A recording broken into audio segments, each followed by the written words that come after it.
Your Excellencies, honorable members, distinguished ladies and gentlemen, good afternoon. I am delighted to be back in Homabay, the county of endless potential and possibilities. A place whose mirrors that of our great nation.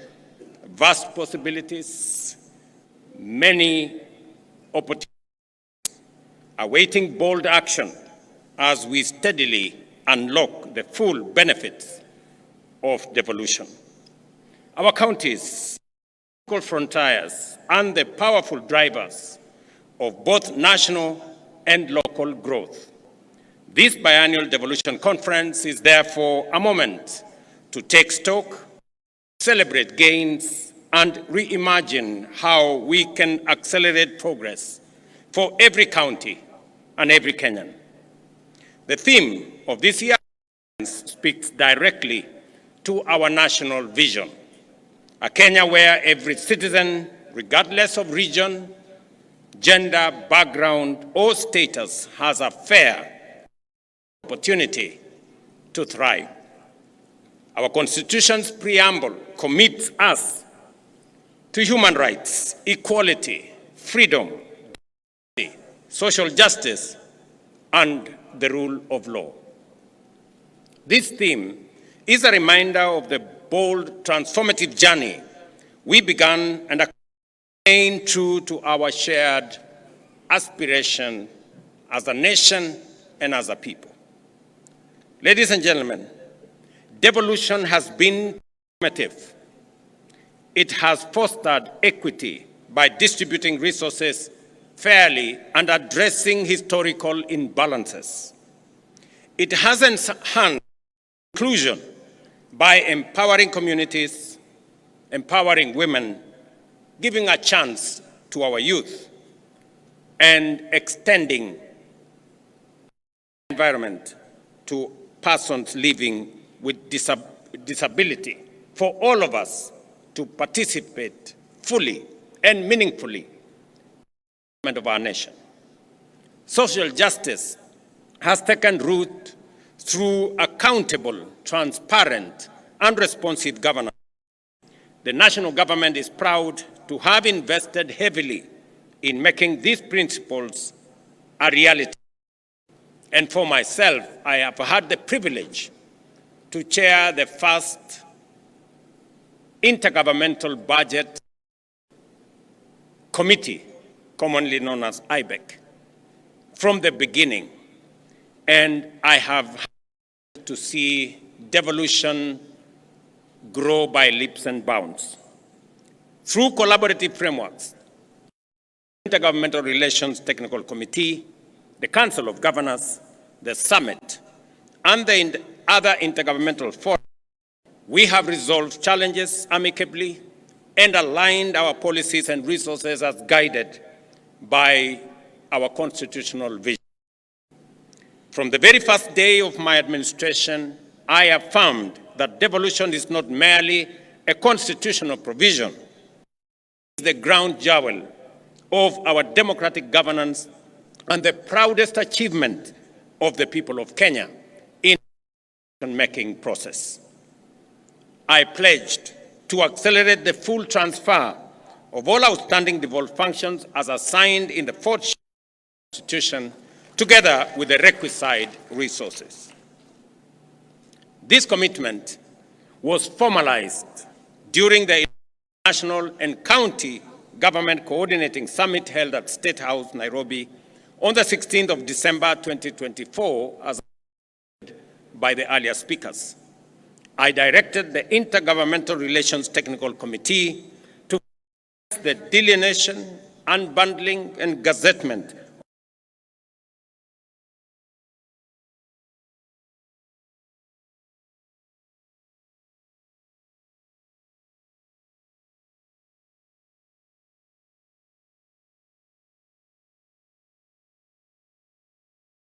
for budgetary allocations and other resources tied to those functions without delay.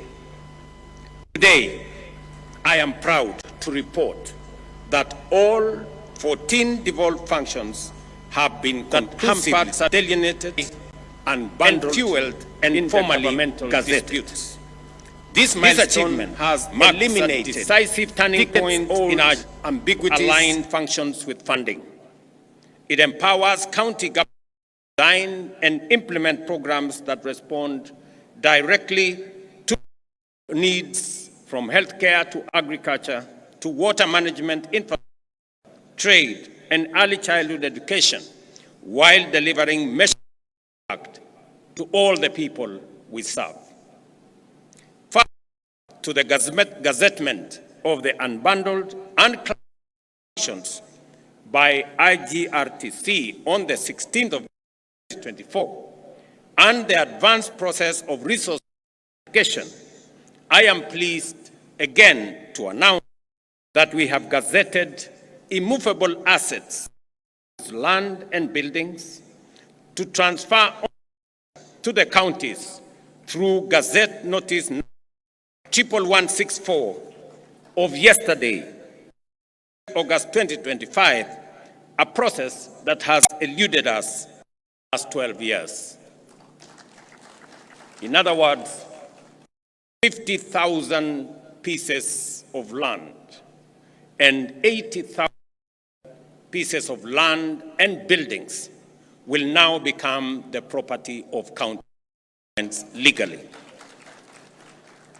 This morning, in a demonstration of our commitment to devolution, I signed into law two landmark pieces of legislation: the County Public Finance Law Amendment Bill of 2023 and the Consolidation of Revenue Bill 2025. These laws set the place and the principle of horizontal revenue sharing among counties and consolidate the place of assemblies, while clearly defining the responsibilities of both county and national governments. Let me say this, that I had the honor in Homabay to finally guarantee by law the rights of our county assemblies. This is a commitment that I made. This is an engagement that I did with the county speaker of the assemblies, and it was a merited request. I ask that the same way we have independence of the at the national level, we must also have independence of the legislature at the county level. I now ask the county to effectively undertake their responsibilities, effectively oversight, efficiently legislate to perform their mandate, and also represent the people who elected. With this new mandate, with this new independence, the county's assemblies now have no reason nor excuse not to do what they have been mandated by the Constitution effectively. Under the division of 2025, we have allocated an unprecedented shillings 415 billion to counties, nearly 3 billion more than last year's allocation. The Allocation of Revenue Act 2025 distributes equitable share among the 47 counties in strict adherence to the revenue sharing formula set out in Article 117 of our Constitution. And again, today marks a turning point. We are using a new revenue sharing formula, again marking another historic step. This is the first allocation, as I have said, to apply the full determination of the basis for division of revenue approved by Parliament this year. This is not money. It is a stronger foundation for counties to develop and transform people's lives. Ladies and gentlemen, despite operating within a tight fiscal space, the government has honored its commitment to timely disbursements, clearing all balances owed to counties just ended financial year. This ensures counties have the fiscal capacity, institutional infrastructure, and human resources necessary to deliver on their expanded mandates effectively. Again, to report, yesterday, the 12th, the National Treasury released resources for July this year as part of the commitment that we had made to our counties. In just 12 years since the birth of devolution, we transferred a total of 4 trillion Kenya shillings to counties. Every corner of Kenya now has a functional government, closer to the people than ever before. The results are evident.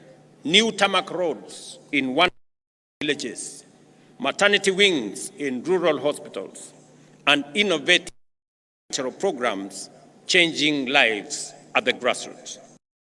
Investments, ladies and gentlemen, are the lifeblood of economic transformation. They inject capital, generate employment, and unlock local potential. Nowhere is this more true than our counties. Under our bottom-up economic transformation agenda, we are working with counties with one bankable, high-impact value chain in every county, from fish processing here in Homabay to leather in Ruto and textiles in Kitui. This is about turning local potential into jobs, incomes, and assets. The Government of Kenya, through the Ministry of Investments, Trade and Industry, is developing investment procedures for key priority sectors. This will serve as strategic tools to highlight, showcase value propositions, and support investment locally in our counties and internationally as well. We already completed the initial 4 sector packages: leather, business processing, e-mobility, and textile and apparels. By supporting end-to-end value chain ecosystems, we will increase local incomes, enhance food security, create jobs for our people, and position counties as net exporters. Yet progress, again, ladies and gentlemen, is, and the full promise of equity remains in progress. This conference must be a turning point, not only for celebration, but for honest reflection and decisive action. To unlock the full potential of devolution, we must strengthen capacity in our counties by building the skills, expertise, and employing technology needed for effective service. Excellencies, while we may not have all the resources we desire, we have enough to deliver meaningful service to our people. Let me repeat that. While we have all the resources we desire, we have enough to deliver meaningful service to our people. Our greatest challenge is not the inadequacy of resources, but how we utilize what we have. The questions we need to ask ourselves: are we directing resources to the right purposes? Are we deploying them efficiently? How much is lost, waste, and corruption? And what concrete measures are we putting in place to seal leakages, curb misuse, and enhance efficiency? These are questions we must confront with candor, courage, and urgency. Without a doubt, we need to answer this question as leaders. And I listened very carefully to the statements that have been made here by the earlier speakers, by the chair of the Council of Governors, by the Speaker, and we all must be honest about ourselves and about what we are doing. And we must agree that the resources that are availed by the people of Kenya access are meant for delivering in our counties and in our nation. I did sign into law a few weeks ago legislation that will boost the fight against corruption by signing into law the Conflict of Interest Bill now. I do expect that agencies charged with making sure that there is accountability at all government take up their role as efficiently, as with accountability as the law and the mandates them. The EACC must take up their role. I have made it absolutely clear to the chair of the Anti-Corruption Commission, to the CEO of the Anti-Corruption, that there will be no sacred cows. There will be no telephone call from anywhere below to stop anybody from being prosecuted for matters corruption. I agree with the sentiments expressed by the Speaker of the Senate, and he had a solid statement on holding governors and governments to account. I also must say the legislature must also be held to account.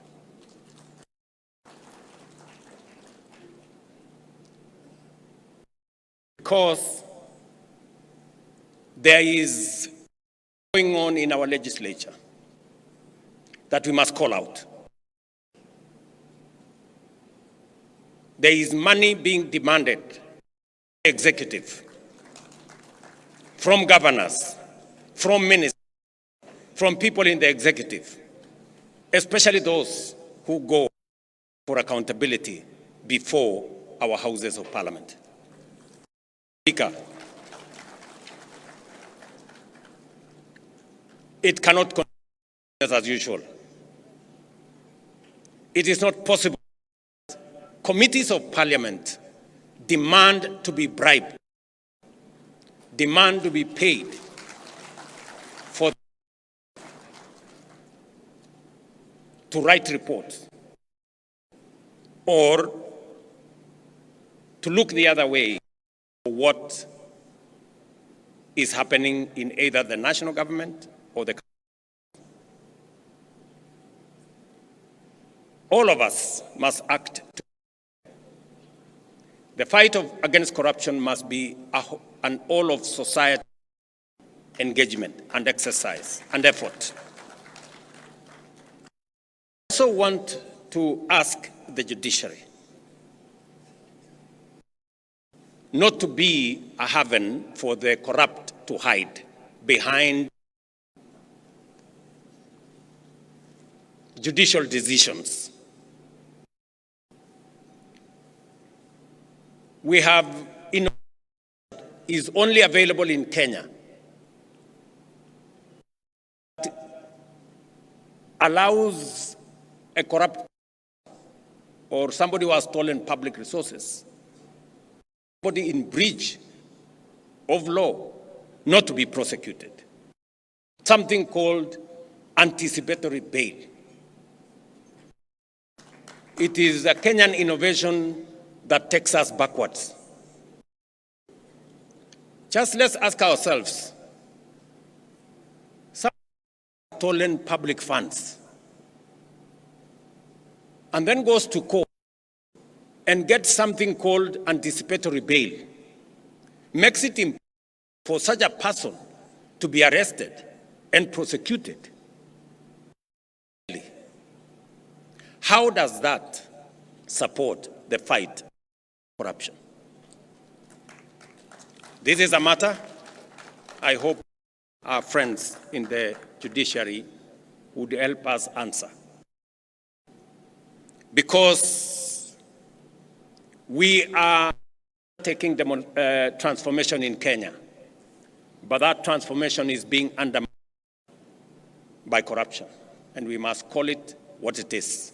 And all institutions and arms of government, we must come together to deal with the challenge of corruption so that we can, that public resources are meant and are used for the intended for which the people of Kenya have asked us. Without a doubt, ladies and gentlemen, technology can help eliminating waste and enhancing efficiency. Since its inception in 2013, the e-Citizen platform has stood at the heart of Kenya's digital transformation.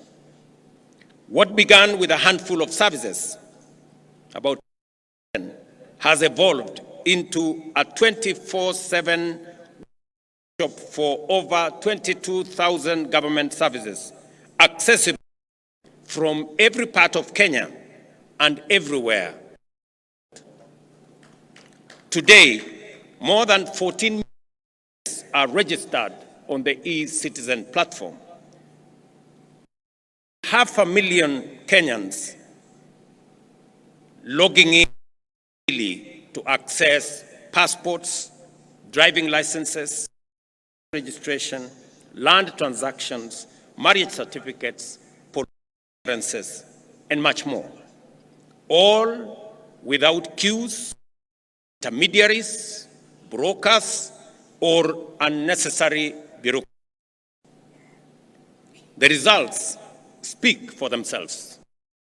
Collections have surged more than 1,000%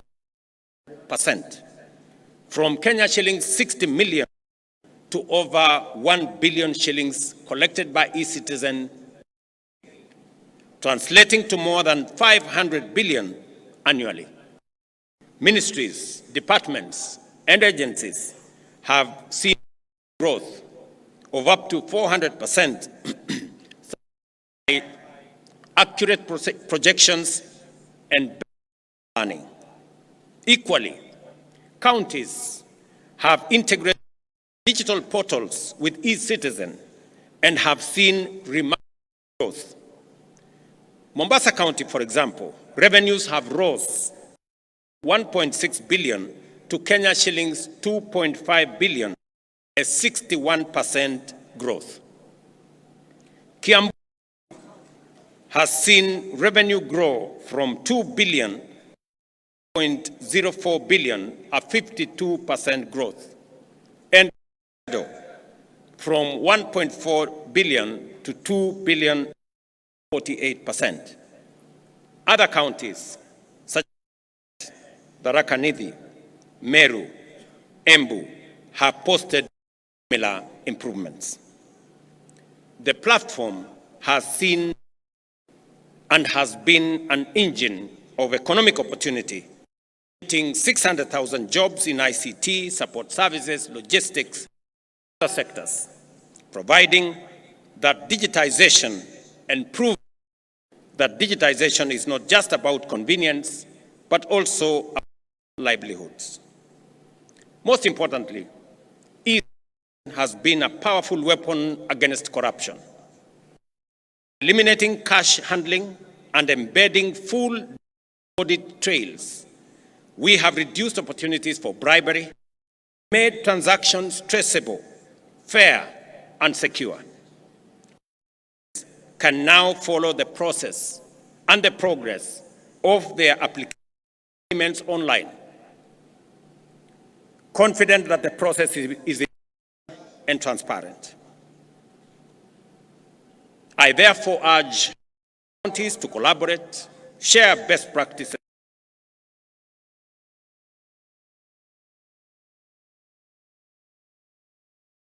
cut waste, and enhance revenue performance.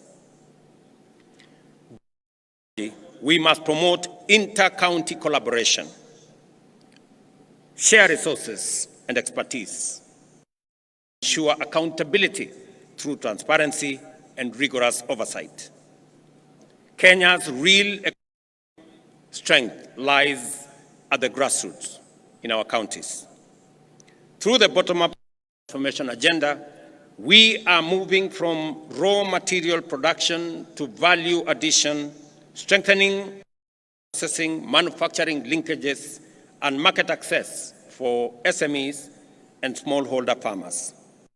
As we gather here in Homabay, I challenge every leader and citizen to renew our commitment to the spirit of devolution in people-first policies and programs, ensure every shilling has impact, and bring government services closer to the people.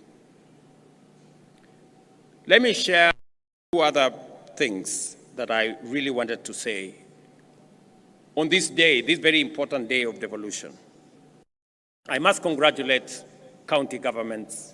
I must congratulate our and the county assemblies for the partnership they have demonstrated in working in the transformation of our country.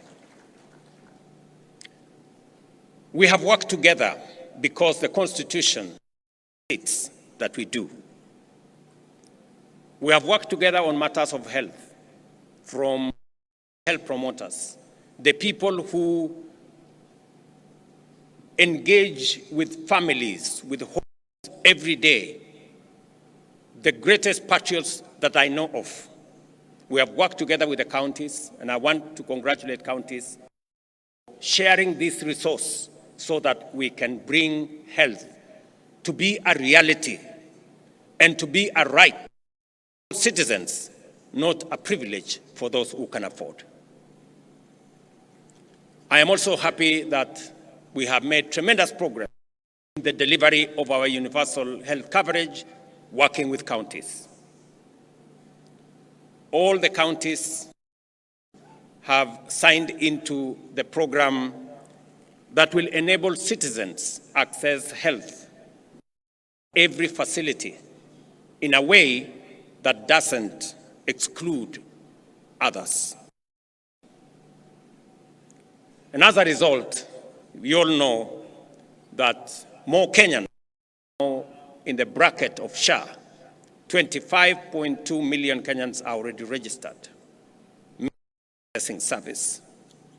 I want to say in this Devolution Conference and ask my friends, the county governors, to help all of us and ensure that no facility charges citizens for a service already paid for by the government of Kenya.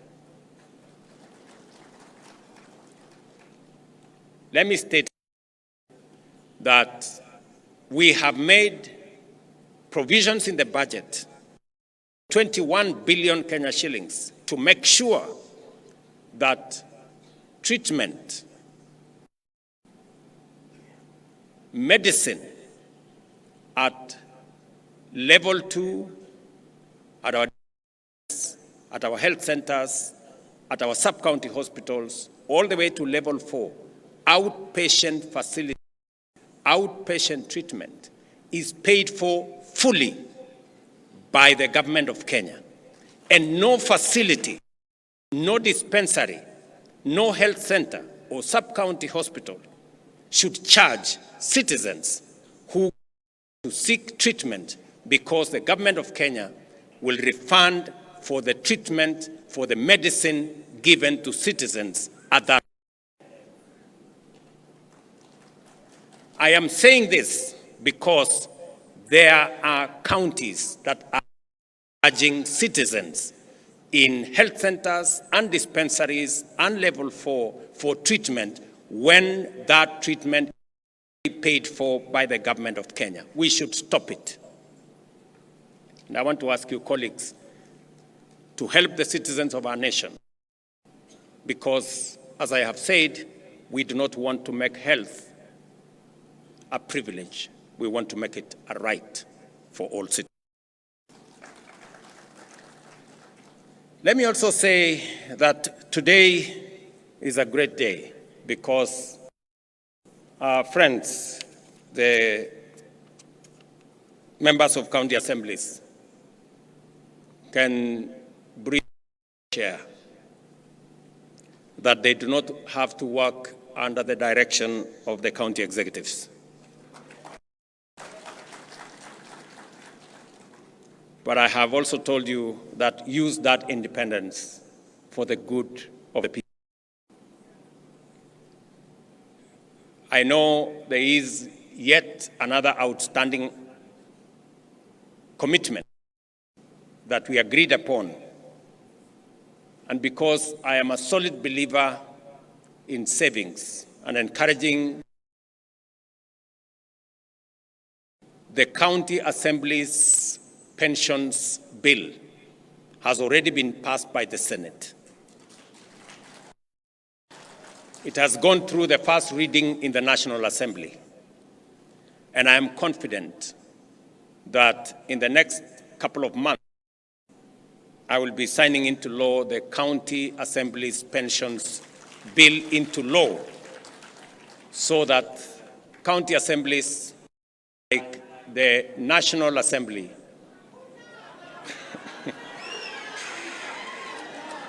will also have pension, just like members of parliament. This pension will be going to be contributory, just the same way the one in parliament is contributory, and it will assist us in making sure we avoid old age poverty by people who have served in the public service. Today, in Homabay, I announced another milestone that through our housing levy and housing fund, we have rolled out affordable housing, we have rolled out construction of markets across Kenya. Today, we broke ground for the first hostel for student accommodation in Kenya and in Tom Mboya University. We will be building a hostel accommodation facility to host about 2,000 students, and we are rolling it across Kenya. We already have identified universities, Kenya medical training colleges, and TVET institutions to build student accommodation that will accommodate 130,000 students across Kenya as phase one, as we expand the program of housing in Kenya, not only to provide housing, affordable housing, student accommodation, our markets, and all the other infrastructure that we are building under that framework. Again, I want to celebrate that the same way we started the affordable housing here in Homabay, by coincidence again, we are starting student accommodation construction again here in Homabay. Again, here in Homabay, I have signed legislation for the first time in Homabay County into law. And we are slowly but surely making history in the Republic of Kenya.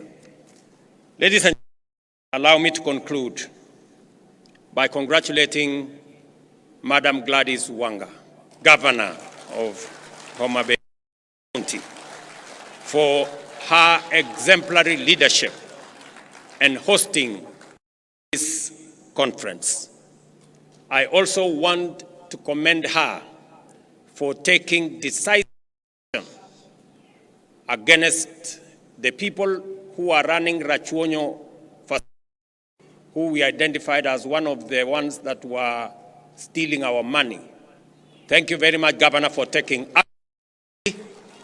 And I want to promise you that as you dismiss those people, we will that we can prosecute them so that they can, we can hold them to account.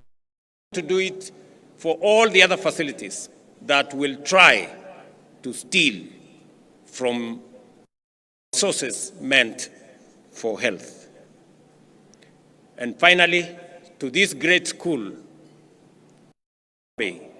who have given us their grounds so that we can host this facility, I want to say thank you very much to this school. And as a small token of appreciation, the government of Kenya is going to provide 10 million shillings for the construction of the, as I was informed by the governor. Thank you very much, Mwalimu, for allowing us to use this for this momentous event. For the people, for prosperity, just a slogan. It is a call to action, to fairness, opportunity, and progress in every part of Kenya. Let history record that this generation, these leaders, made devolution work, but in the daily lives of the people of Kenya. I wish you fruitful deliberations and concrete outcomes at this 25 Devolution Conference here in Homabay. Asanteni sana, and God bless you.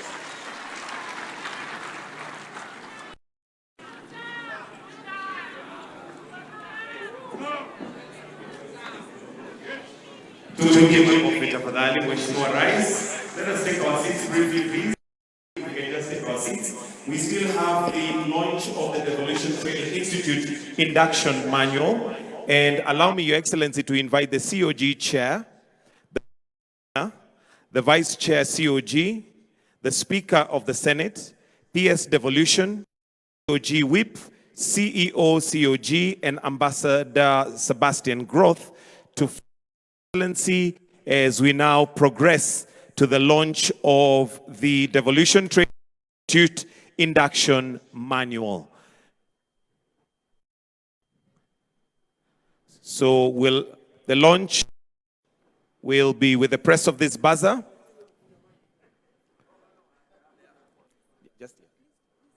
So Your Excellency, you may come and request that you join His Excellency. The launch is right there. That's where the book is, the manual. So kindly, if we... Microphone. I'm sorry, I forgot the Speaker of Senate did ask me about consideration of the Senate team. And I want to confirm that the Senate team did a wonderful performance. Congratulations. A round of applause for the Senate team for winning yesterday's match. Congratulations. And you merit, as the Speaker has said, you merit a reward for what you have done. There is only a small technical problem.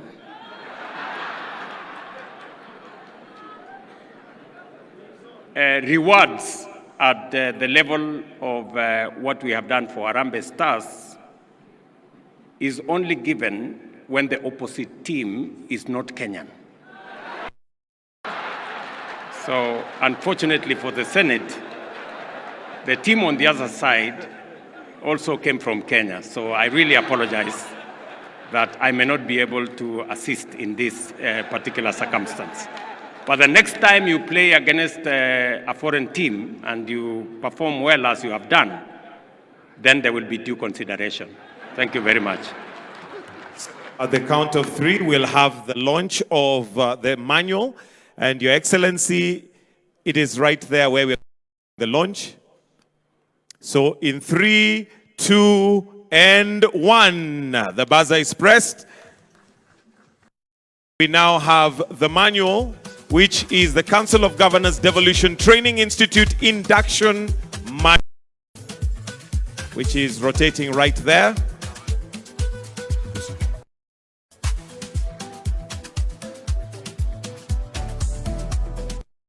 And then we'll have a presentation of the manual by His Excellency to those who have flanked him, so that you will see exactly what the manual entails. A round of applause for the COG for coming up with that manual, and each will receive a copy. And for optics, if we can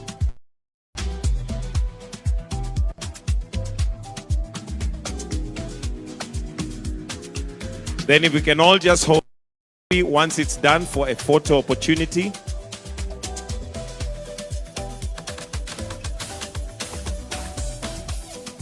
If we can all just hold one for His Excellency. May I request that we go to the center? Kindly, thank you.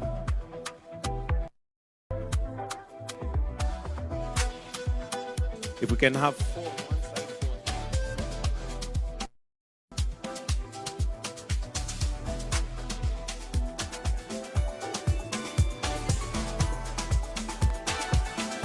all right, thank you. I'll request that we leave His Excellency the President, Excellency the Governor. The rest, if we can take our seats, please. His Excellency the Governor, His Excellency the President and the Governor for the gift. There is a gift from Her Excellency, which, let's start with the CEO.